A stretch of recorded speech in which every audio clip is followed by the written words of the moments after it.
For a grieving parent, the world could become a very dark place. It's difficult just trying to face the day. The absence of a child leaves a pain like no other. The hurt, regret, and the emptiness we can feel can consume our every thought. While the stages of grief may be similar, the way we deal with the grief is certainly not. 10 years ago, I got that dreaded phone call, the one every parent prays will never come. My life was changed in an instant. My heart stopped, my mind was blank, and I was numb. I prayed that this was only a bad dream and that I would wake up any minute, but it was no dream. It was a living nightmare. Those first couple of days were the worst. What parent wants to sit with a funeral director making funeral arrangements for their child? I remember just sitting there speechless, confused, feeling like I was frozen in some alternate reality. "Did you bring in an outfit?" the funeral director asked. "What kind of casket are you thinking about?" He was only doing his job, but my mind didn't see it that way at the time. Casket, I thought? Who's thinking about a casket? Is this guy serious? This is about the time I start feeling as if I'm having an out-of-body experience. The day of the funeral, I couldn't sleep that night. What awaited me that following morning was every parent's worst nightmare. My wife and I were up before dawn to get ready for the funeral service. We didn't talk much. The silence seemed almost comforting in a strange way. What could we really say? There were no words. The last time I dressed this way, I was going to my daughter's wedding. I remember my excitement as I tucked my shirt in and put on my favorite tie. Same dress shirt, same tie. Today there's no smile, only tear-filled eyes and a large lump in my throat.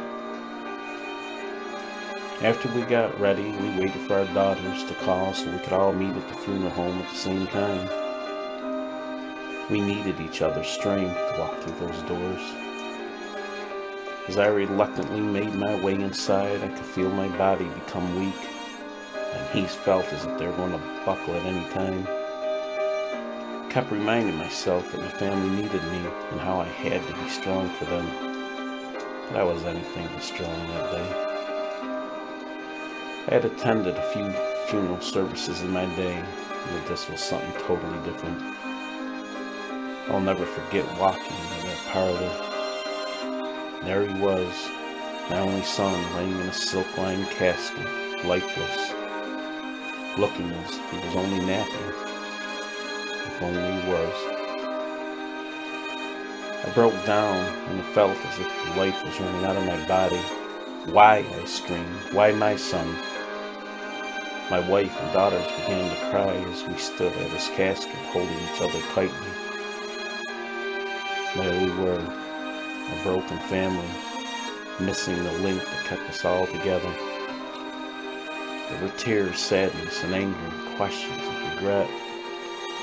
As people came and people left, I began to find some comfort in all the love and support we received.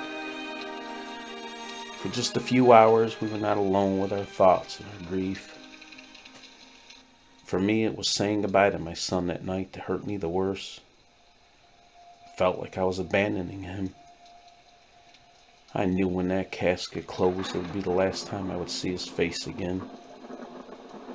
Not sure what consumed me the most, my heartache or my anger.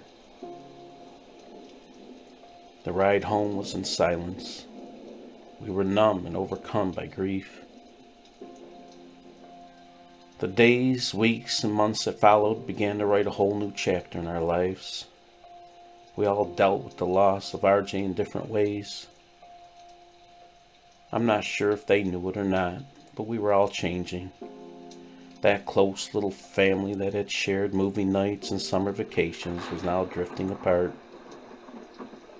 I guess in hindsight it all made more sense to me today. But back then I was bitter about the whole change. Yet it seemed to me that after RJ we would have gotten closer. But that's not always the way it works. Grieving is a personal matter, and one best left to the individual grieving. We all had to work through our grief in our own way and in our own time.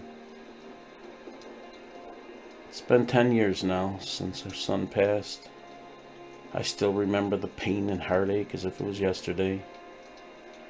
There are good days and bad, but you eventually learn how to live with the pain and keep your emotions in check. As for our family, I'm not so sure we will ever be quite the same again. The girls don't talk about it much these days, and I respect their wishes. I still catch my wife crying time to time, but again, I have learned to just let her grieve in peace. From the ashes of our pain and sorrow, hope has blossomed in new ways. We now have 5 grandchildren, 2 of them boys. Maybe it's just wishful thinking, but I would swear I can see a little bit of my son in each of them. Think about him often. I remember smile and laughter. Those memories serve me best. I feel his spirit, and I know that his love surrounds me every day. For me, I guess William Penn said it best. They that love beyond the world cannot be separated by it. Death cannot kill what never dies. Nor can spirits ever be divided that love and live in the same divine principle, the root and record of their friendship. If absence be not death, neither is theirs. Death is but a crossing the world as friends do the seas, and they live in one another still.